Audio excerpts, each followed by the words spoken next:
सोचिए अगर किसी देश में नागरिकता साबित करना ही सबसे बड़ा डर बन जाए, तो इस देश में जीने वालों का क्या होगा।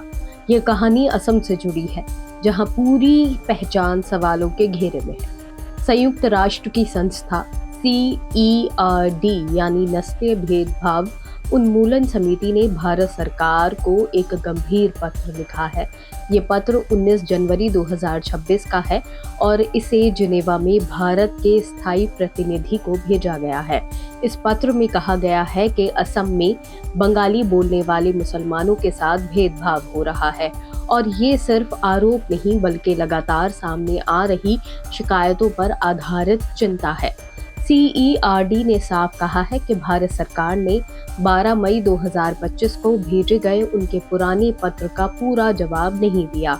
उस पत्र में NRC प्रक्रिया के दौरान अधिकारों के हनन पर सवाल पूछे गए थे। समिति ने कहा कि सरकार ने नागरिकता संशोधन कानून 2019 और नियम 2024 पर तो जवाब दिया, लेकिन NRC में भेदभाव के असली मुद्दों को नजरअंदाज कर दिया। अब समझते हैं कि NRC का मामला क्या है। असम की अंतरिम NRC सूची में लगभग 19 लाख लोगों के नाम बाहर कर दिए गए। CERD के अनुसार इसमें बड़ी संख्या बंगाली बोलने वाले मुसलमानों की थी। रिपोर्ट्स बताती हैं कि कई लोगों को पुराने दस्तावेज लाने में दिक्कत हुई क्योंकि वे बाढ़ और ब्रह्मपुत्रा नदी के कटाव से बार बार विस्थापित होते रहे। इसके बावजूद उनसे सख्त जांच की गई। समिति ने एक और गंभीर शब्द पर सवाल उठाया है, गैर मूल निवासी। CERD ने कहा है इस शब्द की कोई साफ कानूनी परिभाषा नहीं है, फिर भी इसी आधार पर लोगों को NRC से बाहर किया जा रहा है। इसका मतलब ये हुआ कि दशकों से असम में रहने वाले लोग भी अचानक बाहर हो गए हैं। इतना ही नहीं, NRC प्रक्रिया के दौरान फॉरेनर ट्रिब्यूनल की कार्रवाई रोक दी गई। इसका असर ये हुआ कि जिन लोगों को डाउटफुल वोटर कहा गया, वो अपनी नागरिकता साबित ही नहीं कर पाए। CERD के मुताबिक ये प्रक्रिया अपने आप में भेदभावपूर्ण थी और इसने एक खास समुदाय पर ज्यादा बोझ डाला। इसके बाद आता है बेदखली का मुद्दा। संयुक्त राष्ट्र समिति ने कहा है कि असम सरकार ने कई जिलों में बड़े पैमाने पर बंगाली मुसलमानों के घर तोड़ डाले हैं। सरकार ने इन्हें अतिक्रमण हटाने की प्रक्रिया बताई, लेकिन CERD का कहना है कि हजारों परिवारों को बिना वैकल्पिक घर और मुआवजे के उजाड़ दिया गया।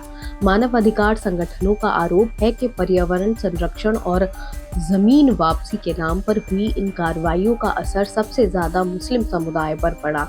अंतर्राष्ट्रीय मानवाधिकार मानकों के मुताबिक किसी भी बेदखली से पहले पुनर्वास जरूरी होता है, लेकिन यहाँ ऐसा नहीं हुआ है।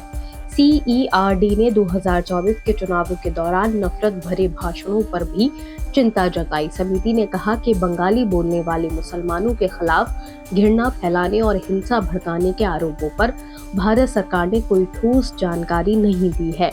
मध्य 2024 में कथित तौर पर कई हिंसक हमले हुए, जिनसे लोगों की जान और सुरक्षा खतरे में पड़ गई। एक और गंभीर आरोप पुलिस कार्रवाई से जुड़ा है। CERD ने कहा कि कानून व्यवस्था के नाम पर जरूरत से ज्यादा और घातक बल का इस्तेमाल किया गया है। कई लोगों की मौत और कई घायल हुए हैं, लेकिन जांच और जवाबदेही पर सरकार की तरफ से कोई साफ विवरण नहीं दिया गया। संयुक्त राष्ट्र समिति ने अब भारत से जवाब मांगा है। अंतर्राष्ट्रीय नस्लीय भेदभाव उन्मूलन संधि और अनुच्छेद 9 के तहत CERD ने कहा है कि भारत को अपने 20वीं और 21वीं रिपोर्ट पेश करते हुए इन सभी आरोप पर विस्तृत जानकारी देनी होगी। सवाल अब ये है, क्या नागरिकता एक अधिकार रहेगी या अंतहीन परीक्षा बन जाएगी? क्या NRC और बेदखली की नीतियां किसी समुदाय को निशाना बना रही हैं? और सबसे अहम, क्या भारत सरकार संयुक्त राष्ट्र के इन सवालों का जवाब देगी या फिर असम की कहानी नहीं, ये इंसाफ और बराबरी की परीक्षा बन जाएगी? फिलहाल आपका इस मुद्दे पर क्या सोचना है, हमें बताएं। ऐसे ही और वीडियोस देखने के लिए जुड़े रहिए ऑब्जर्वर पोस्ट के साथ। शुक्रिया।